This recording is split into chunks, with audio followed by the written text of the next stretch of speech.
Episode 12, Alexander the Great's podcast. Thank you very much, everyone, for joining me. Thank you very much for sharing the podcast. Someone's sharing it because more and more people are listening to it. Please write a review on iTunes and I will send you a gift. Also, I'm on PayPal and on Patreon if you'd like to help the podcast by sending a bit of money. It's very much appreciated. Thank you very much, everyone. Stick around because at the end of the podcast, I will have an announcement about the reviews winner. Thank you very much. We are in 344. Philip has given a helping hand to some cities in Peloponnesos, more specifically Messini and Argos. This makes the Athenians uneasy. So Philip sends his mate Pythonas from Byzantium to talk to them. So everything is still good with Philip, right? Not so much, mate.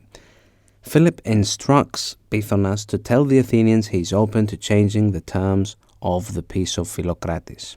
He would allow them to bring in any city they wanted, and that city would automatically become an ally of Macedonia. It's what they asked Antipatros way back in 346, and he thought it was a joke. But now Philip wants to keep them happy. His influence has reached Peloponnesos. He might as well throw Athens a bone. Yeah, okay, have any city you want in the alliance. Just be cool. In 346, Athens sent a man named Evclides to Pella and asked Philip if he would allow Chersophleptis to enter their alliance. This was because he was protecting their forts in Thrace, Chersonissos more specifically. Philip, knowing this, told them that he was not into Chersophleptis, but he would be willing to build a canal for them that would make their journey to their forts much safer and easier. The powerful currents of the Hellespont can be a motherfucker. But the Athenians declined. When Pythonas was in Athens, there were also messengers by the great king, Artaxerxes III of Persia, who was planning to attack Egypt and was asking help from various Greek cities. Athens and Sparta did not send soldiers, but they solidified their friendship. Thebes and Argos sent real military power. It's interesting that they don't ask Macedonia for help, at this moment at least. They were probably already seen as a threat or their next contender. Pythonas says what Philip told him to say, common peace, right? And that they can add any term they wanted. This Philip may have regretted. We're going to see why. The Ecclesia voted in favor of this decision, with Aeschines being the louder of the voices. But then out comes Demosthenes and gives his second Philippic, the most important speech of his career. And he says, "Listen, you idiots. It's one thing demanding a common peace, and another for it to be implemented on us to keep our mouths shut." Now, of course, he doesn't say that verbatim. It's the kind of feeling it has, though. It's free to read the second Philippic. It's on the internet. I mean, it should be everywhere. And it's not a very long read. Definitely worth it if you're into that sort of thing. He blames their inertia, as he did in his former speeches, but he doesn't just blame the citizens. He does the same for himself, Hyperidis and Aegisipos. Inertia, because while Philip has blatantly violated the terms of the peace of Philocrates, the Athenians don't do anything but simply describe what the king is doing without suggesting something or giving advice. Now, apologies for my backtracking, but I have to describe what has happened in Peloponnesus to understand what Demosthenes is talking about. Messini and Argos have received threats from Sparta. Philip, being a clever boy, found his chance to take some of Sparta's influence, and he makes Messini and Argos take his side. This is achieved by sending money, mercenaries, and a promise that he would personally come down there and help out if need be. This is why Demosthenes suggests sending embassies to various cities in Peloponnesos. Now, this will eventually happen. He's going to be part of the team. His main goal being that Philip's friendship is not what they should go for. He says they're going to end up subjugated just like Thessaly and Olynthus. He also warns them that Megara is his next target, and he adds that the terms regarding each side's acquisitions be amended. Now, they had said what each state had, and he wanted to change it to what belonged to each state. Now, this is an important difference, right? It gives them hope that they may regain Amphipolis, Potidea, and some forts in Thrace. Then Aegisipos takes the stand, and he simply says, give us back Amphipolis and Alonissos. The other Athenians love this, forgetting everything that was said between them and Philip. Now we see things are getting slightly out of hand, right? We have talked about Amphipolis in the past, but not Alonissos. Now, Alonissos used to belong to Athens until a pirate by the name of Sostratos occupied the lovely little island. Philip, seeing the Athenians' lack of interest, assumed it would be okay for him to make a move. So he kicks out the pirates and installs his own Macedonian garrison on the island. Peparithos, today known as Skopelos, ally of Athens, attacks Alonissos and captures the Macedonian garrison. Philip retaliates and regains control of the island. So after all of this, you'd think he justifiably feels the island belongs to him. You know, come on, Athens. Philip was trying to please them, right? Give them something to be happy about. Give them an inch and they take a mile, as my mummy likes saying. Demosthenes knows that Philip wouldn't agree to give back any of his conquered land. Then again, you know, how can one truly trust Philip? You know, it was just a couple of years ago. He pretty much laughed at the idea of common peace, and now here he is trying to make it happen. Demosthenes is simply trying to protect his city from a man that is known for not keeping his word. Pythonas leaves. It's time to inform the king about Athens' decisions, but they can't help themselves, and they send Aegisipos together with a few others, and they send him to Philip to tell him their official stance on what he is offering. Philip already knows what the Athenians are going to ask him even before Pythonas arrives. I guess if you're the shit like Philip, you have ears everywhere, right? So even before the Athenians arrive, he's already in a bad mood. And Aegisipos doesn't do anything to make the situation bearable. Philip was ready to give them Alonissos, as they have been asking for, and Aegisipos thought this was the right time to correct the king and say, you mean give us back Alonissos? And that was the final straw. Philip had enough and decides to send all the Athenians home. Even one Athenian that lived in Pella, he had nothing to do with the situation, right? He wasn't involved in any way, but even he was kicked out. Philip was probably like, if I see an Athenian in front of me, I'm gonna fuck him up. And after this, Philip signs a peace treaty with the Persians. Now, we don't know who made the first move, but this action alone caused problems in Athens. So much so that the person who convinced the Athenians to not send troops and fight along Persia, a man by the name of Androtion, goes into self-exile. Now, we left Demosthenes doing his tour of the Peloponnese along with his gang. His goal was to put some sense into them and make them cut off ties with Philip. But they weren't really getting the reaction they were hoping for. The majority of the Peloponnesians at this time preferred Philip. The Argeads, which is where Philip is descended from according to tradition, gave Philip a golden wreath. The Arcadians built a full-body sculpture of Philip to honor him for visiting their city. The Messenians and the Argeads are so pissed off by the Athenians that they decide to send ambassadors to Athens and ask them to stop this campaign of defamation against Philip. Those who are mostly affected, though, by this situation are the Spartans, who lose Elea after hard battles and many deaths. Elea's power is passed to oligarch leaders who were funded by Philip. The only allies that Sparta had were enemies of Philip, Corinthos and Achaia. Now, we're going to look at 343. Right now, Philip has enough resources, he knows enough people, has all the right training and tactics, and and he has a proper excuse and everything that would be necessary to attack Athens. conquer them and be done with it. But he doesn't do that. Now, for this, there isn't really a clear answer. Maybe he likes Athens, maybe he admires them, or maybe he thinks that the situation can be salvaged and they can all be friends again. This is one of those nice things about Philip. Looking at him now, he's nearly 40 years old. He's been king since the age of 23. He's been in the game for a long time. He's had a hard life. Would you be surprised if he completely loses control and starts fucking things up, But he never does that. He keeps his composure.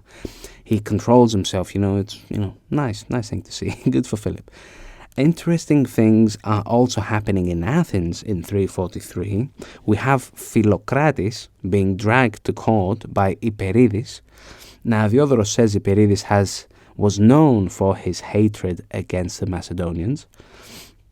The accusation was that he only wanted Athens and Philip to form an alliance because he was bribed by the king. The decision to go through, though, with the peace of Philocrates was made by the Ecclesia. So even if he was bribed, I don't understand how that changes anything. Perhaps Hyperides is referring to the gifts that all the Athenian messengers received, which, you can't really say no to that. Hey, here's a gift from our king, thanking you for the journey you made. It was nice seeing you. Yes, very nice. And then you turn around and say, no thanks. That would be a dickhead move, right? You can't really say that. Philocrates, in the end, doesn't show up in court. He sends himself to exile. Fucking all the Greeks like doing that. I guess some folks would point out that this proves his guiltiness, but I will let you decide that. Most people, including myself, are of the opinion that he had enough reasons to show up and justify his position. Mainly that he suggested peace because that was in their best interest, or that he accepted a gift that all messengers received. Or my favorite, how come Demosthenes isn't getting charged, even though he too agreed on peace with Philip, remember? Now, what might explain it is that Demosthenes at this moment has a much better relationship with Hyperides than Philocrates. Let me remind you, some time ago in 348, Demosthenes had defended Philocrates in court. In this trial, Philocrates in absentia was sentenced to death. All his property was seen as public property, and it was sold at a much lower value than it was. We have Aeschines being taken to court by Demosthenes. This is the second time. The first time didn't go that well. We talked about it in the last episode. Demosthenes is seeing this wave of anti-Macedonian feelings, I guess you could say, negativeness. Philocrates being taken to court and everything, so he thought the time is now, right? Let's take Aeschines and fucking burn him. Aeschines was accused due to the negotiating terms of peace of the second embassy that was sent to Philip, plus that he stalled the embassy from leaving Macedonia, apparently giving Philip time to finish up the conquering of Thrace before he had to swear an oath of peace. Demosthenes spoke first, seeing that he was the accuser.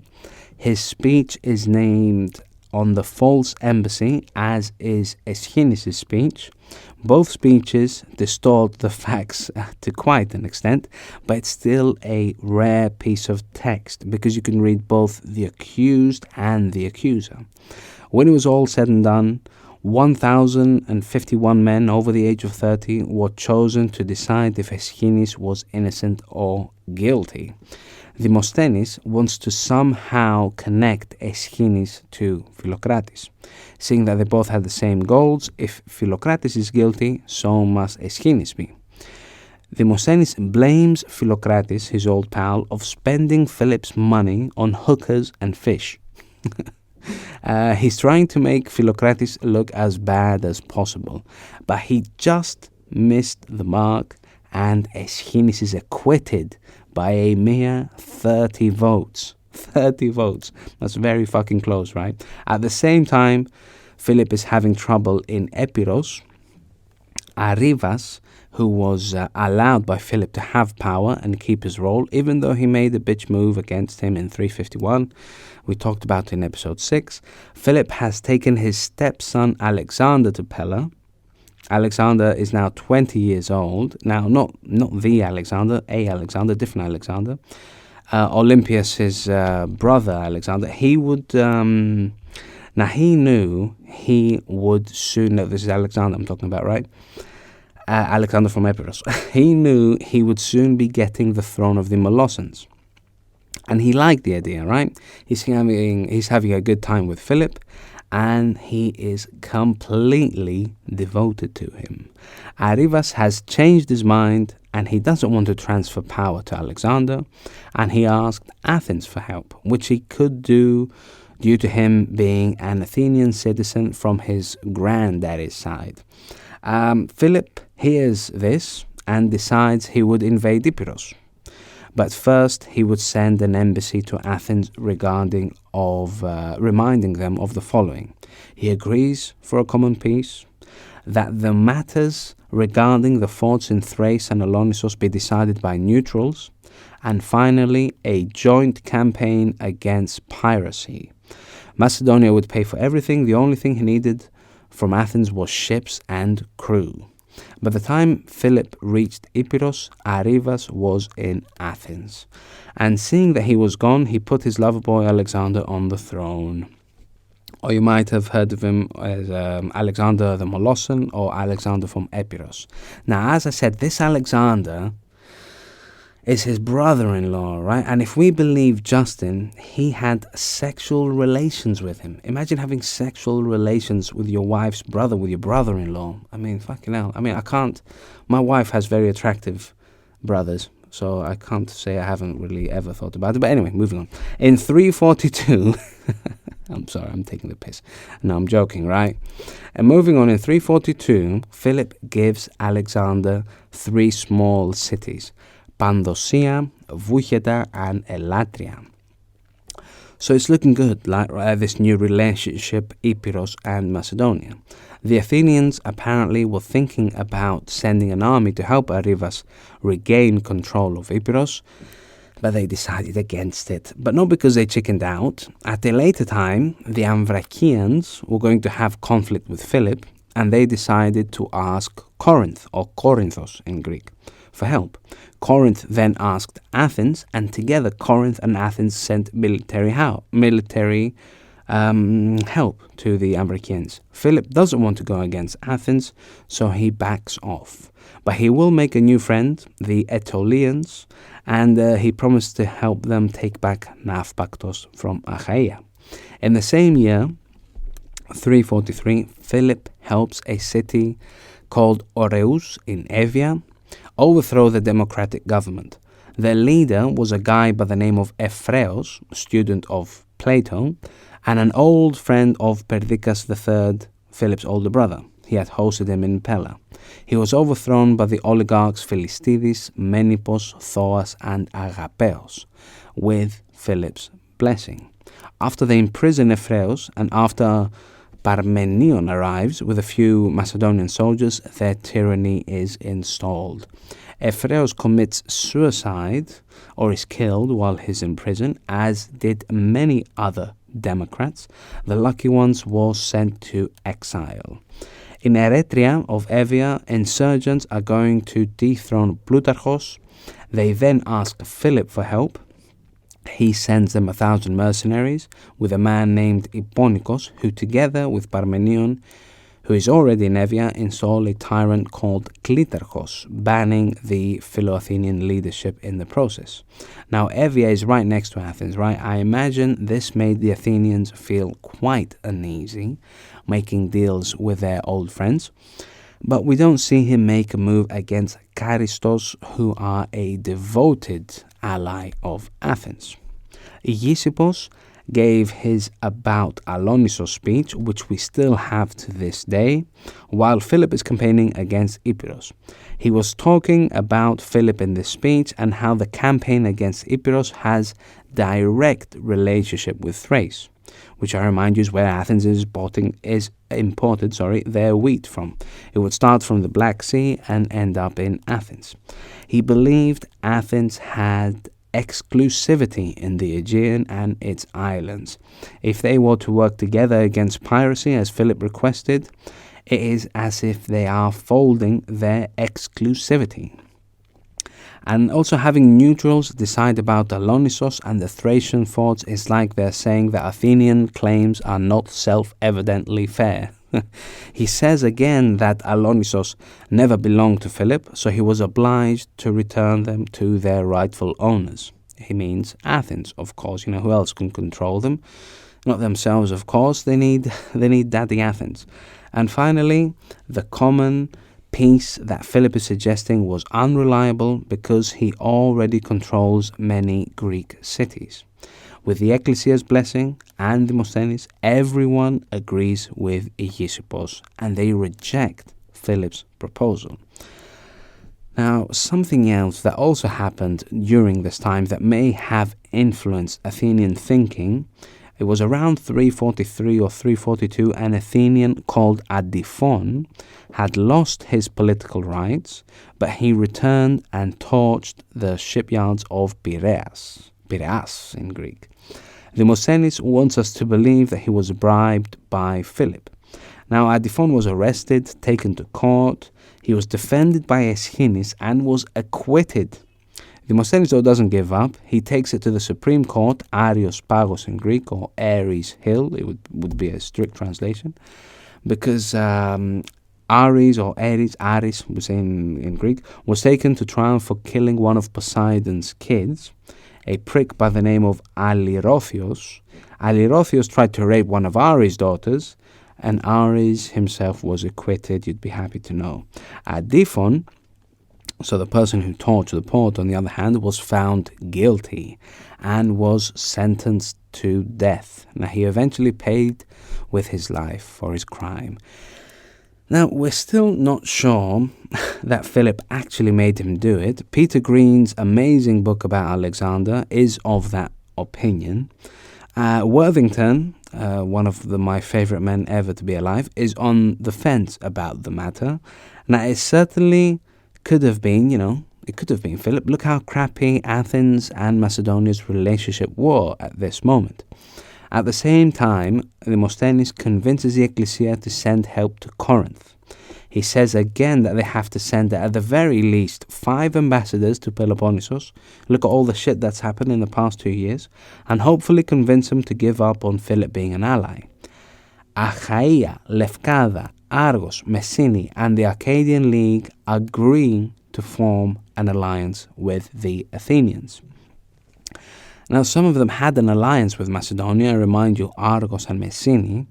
Also, the Ambracians get cozy with the Illyrians and think they have what it takes to take down Philip.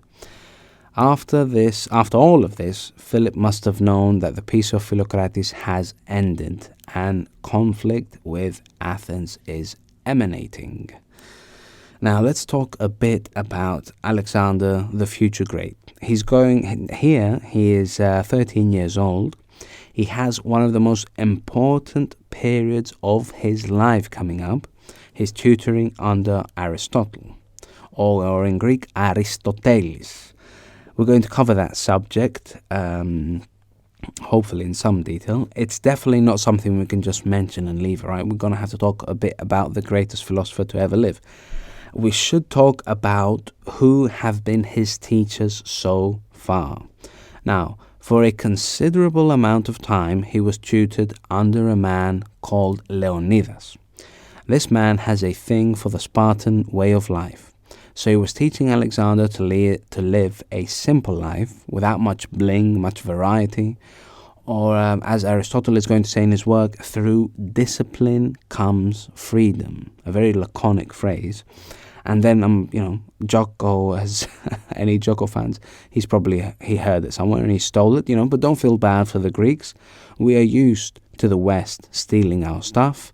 Nietzsche took Plutarch's God is Dead. The Brits have taken our marbles. It's a fucking mess, bruv. Anyway, what was I talking about? Yes. Anyway, the type of living Leonidas is promoting is a laconic way of life. He was also Olympiada's uncle, Alexander's mom, so he would be more comfortable being direct with Alexander. He was characteristically strict and stingy. There's a nice story, I should mention, when Alexander was sacrificing to the gods and it was time to throw incense in the fire, he was being extra generous, a theme we're going to see often. Alexander loves spoiling his friends, the gods, and everyone. So he grabs a bunch and throws them in the fire. He throws incense, of course, right? He's not going to throw his friends in the fire. And Leonidas gets a sour look on his face. And he tells Alexander, until you conquer the lands that produce the spice, then you can throw as much incense as you want. In a few years from now, when Alexander conquers Gaza, the center of spices for the entire Middle East, one of the many times he sends gifts to his mother and sister, he sends Leonidas 18 tons of frankincense. I mean, I hope I'm saying that right. That's straight from an internet translator. In Greek, it's livani, and myrrh. And a note saying, next time, don't be so stingy with your offerings to the gods.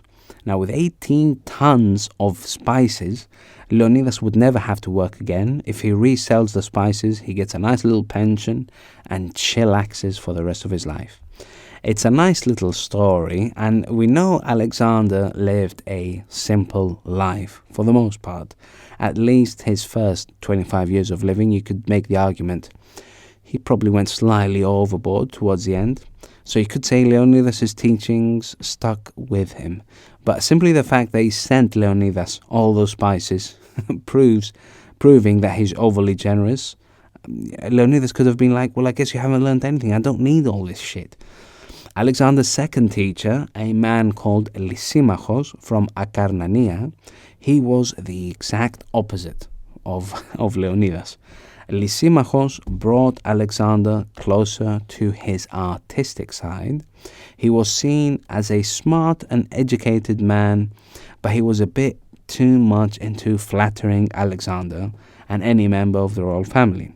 You could say he was a drooler or a bootlicker. In Greek, we would say kolakas or glyptis. Glyptis meaning liquor, just liquor, not bootlicker.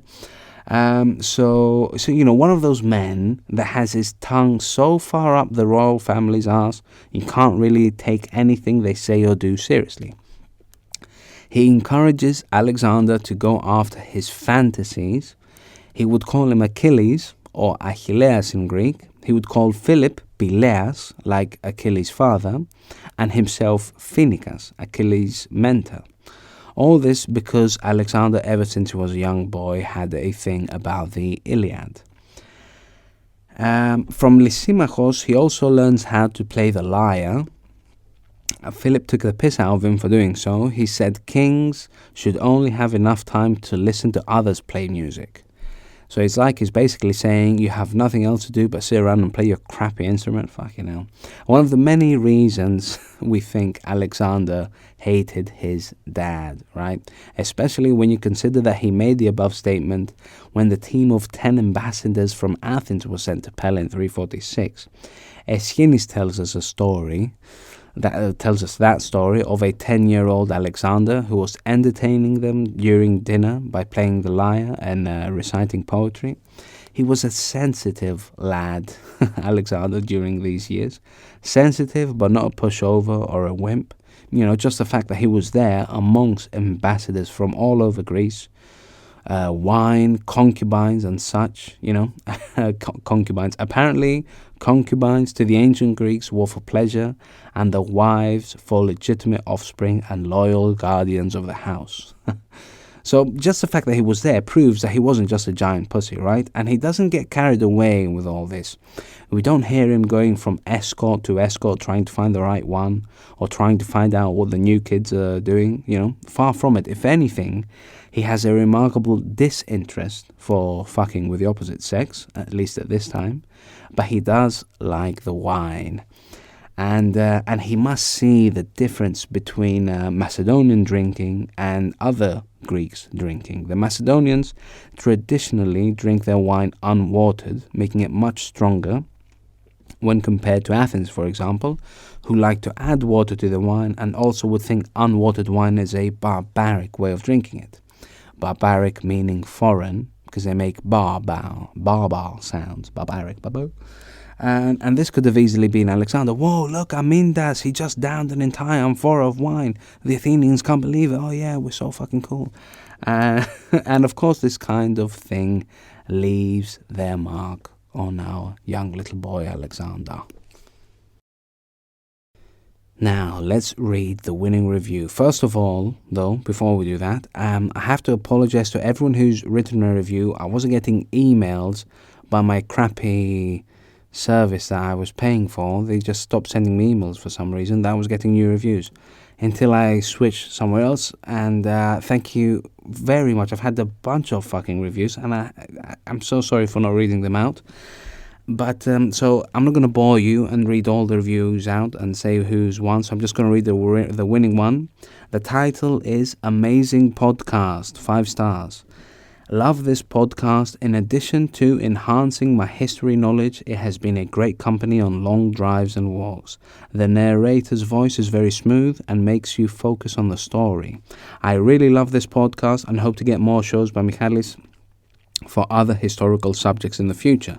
He really has a talent in storytelling. Totally recommended. Wow, thank you very much. By Lektikos Επεξεργαστής from Greece. Send me your review. Στείλε μου βρε μαλάκα τη διεύθυνσή σου να στείλω μια κούπα γάμο. If you ever see a Greek, one of the words you really have to know are malaka. Okay? It means friend. As long as you're somewhere the same age, right? Don't call an older person an old man malaka. He might be a bit pissed off. It means wanker. I mean, we're very open about our wanking practices in Greece. Again, sorry for anyone who hasn't heard the review, and thanks again for the new review. Hope you like the future episodes. See you everyone. Bye bye.